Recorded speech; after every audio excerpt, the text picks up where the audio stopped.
வணக்கம், welcome to கிருத்தியாஸ் kitchen. இன்றைக்கி நம்ம பார்க்க போகிற டிஷ்ஷு ரொம்ப ஈஸியான டிஷ்ஷு, ரொம்ப ஹெல்த்தியும் கூட. அது என்னென்னா, பாலக்கீரையை வச்சு ஒரு நார்த் இந்தியன் ஸ்டைல் பலாவ் செய்யலாம். வாங்க எப்படி செய்கிறதுன்னு பார்க்கலாம். பாலக் பலாவுக்கு பாலக் நல்லா சின்ன சின்னதாக பொடியாக கட் பண்ணி வச்சுக்கணும். இந்த மாதிரி ஒரு கட்டு பாலக் 2 பேர்த்துக்கு அளவான சாப்பாட்டுக்கு போதும். பெரிய வெங்காயம் 1, இஞ்சி 2 பீஸு, பூண்டு 1 கட்டி, பச்சை மிளகாய் கொஞ்சம் நிறையா. ஏன்னா பச்சை மிளகாய் நம்ம கீரி போட மாட்டோம், முழுசாக போடுறதுனால காரம் அதிகமாக இருக்காது. பச்சை மிளகாய் முழுசாக தாளிக்கிறதுக்கு வச்சுக்கலாம். வாங்க எப்படி செய்கிறதுன்னு பார்க்கலாம். ஃபஸ்ட்டு நம்ம வெங்காயம், பூண்டு, இஞ்சி இது 3ஐயும் போட்டு அரைச்சி எடுத்துக்கணும்.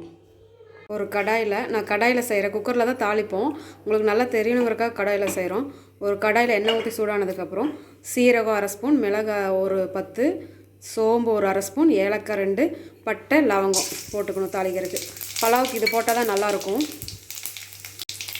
இப்போ நம்ம மசாலாவை ஆட் பண்ணிவிட்டு அது கூட பச்சை மிளகாயை போட்டுக்கணும். பலாவுக்கு தக்காளி ஒரு சிலர் சேர்த்திக்க மாட்டாங்க, ஒரு சிலருக்கு டேஸ்ட்டு பிடிக்கும். தக்காளி எனக்கு பிடிக்குங்கிறனால 2 தக்காளி ஆட் பண்ணிக்கிறேன்.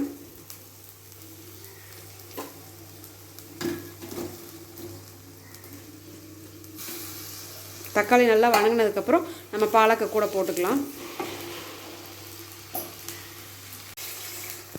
தக்காளி இப்போ நல்லா வணங்கிட்டுருக்கு. இப்போ நம்ம பாலக்கு கூட போட்டு 2 நல்லா வதங்கணும். பாலக்கு கொஞ்சம் நேரம் நல்லா வதங்கணும், அப்போ தான் சாப்பாட்டில் பச்சை வாசம் அடிக்காமல் இருக்கும். பாலக்காக்கும்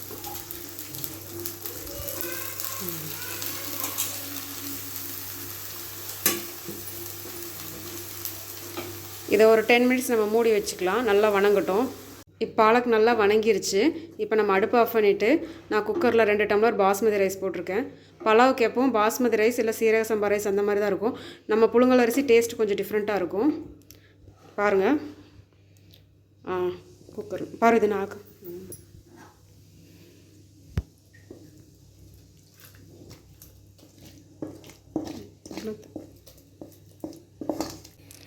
இப்போ நம்ம இதை உப்பு போட்டு மூடி வச்சிடலாம்.